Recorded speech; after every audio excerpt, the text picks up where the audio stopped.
तुमच्या बाळाचा तो पहिला शब्द आठवतोय का? आई म्हणा किंवा बाबा. तो क्षण साऱ्या जगाला विसरून जायला लावणारा असतो, नाही का? पण जेव्हा बाळ बोलायला उशिरा सुरुवात करतं, तेव्हा पालकांच्या मनात एक अनामिक धाकधूक सुरू होते. पालक हो, मी एक डॉक्टर म्हणून रोज अशा कितीतरी पालकांना भेटतो, ज्यांना हीच काळजी असते. पण हा प्रवास भीतीचा नाहीये, तर प्रेमाचा आहे. चला, या प्रवासाला काही सोप्या दिशा देऊया. पहिलं म्हणजे फक्त बाळ आहे म्हणून त्याच्याशी बोलायचं असं नका करू. तर त्याच्याशी गप्पा मारा. जसं तुम्ही तुमच्या एखाद्या मित्राशी बोलता, "बाळा, आज आपण छान अंघोळ करूया." पाहिलंस बाहेर किती छान ऊन आलंय? तुमच्या आवाजाची ही लकेर, हे शब्द त्याच्या मेंदूच्या कोपऱ्यात लँग्वेजचे सुंदर पात्रे स्कोरत असतात. ते फक्त ऐकत नाहीयेत, ते तुम्हाला अनुभवतायत. आणि दुसरं मोबाईल, आपल्या हातातला तो मोबाईल आपल्या आणि बाळाच्या मध्ये एक अदृश्य भिंत उभी करतोय.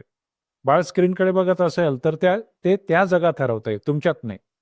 2 वर्षापर्यंत स्क्रीनला पूर्ण नो म्हणा. कारण मोबाईलला स्क्रीन असते, पण भावना नसतात. आणि बाळाला शब्दांइतकीच भावनांची गरज असते.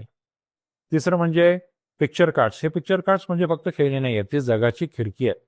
जेव्हा तुम्ही फळाचं कार्ड दाखवून विचारता, की "हे काय आहे?" तेव्हा बाळ फक्त वस्तू ओळखत नाही, तर ते जगाशी संवाद साधायला शिकते.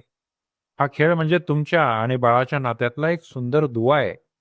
आणि चौथं, जेव्हा तुमचं बाळ बॉल म्हणायला जाऊन फक्त बॉल म्हणतं, तेव्हा हसून त्याला पूर्ण करा. म्हणा, "हो बाळा, हा बॉल." त्याला समजेल, की त्याचे शब्द जगाला समजतायत. हा त्याचा आत्मविश्वास वाढवण्याचा टप्पा आहे.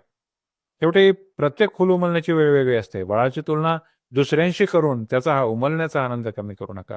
फक्त त्याला तुमचा वेळ द्या, तुमचा आवाज द्या आणि तुमची साथ द्या.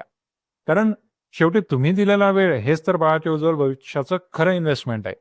ही अनुभूती इतर पालकांपर्यंत पोहोचवा, शेअर करा आणि अशाच काही हळव्या पण शास्त्रीय टिप्ससाठी मला सबस्क्राईब करायला विसरू नका.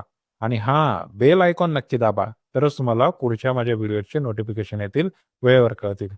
धन्यवाद.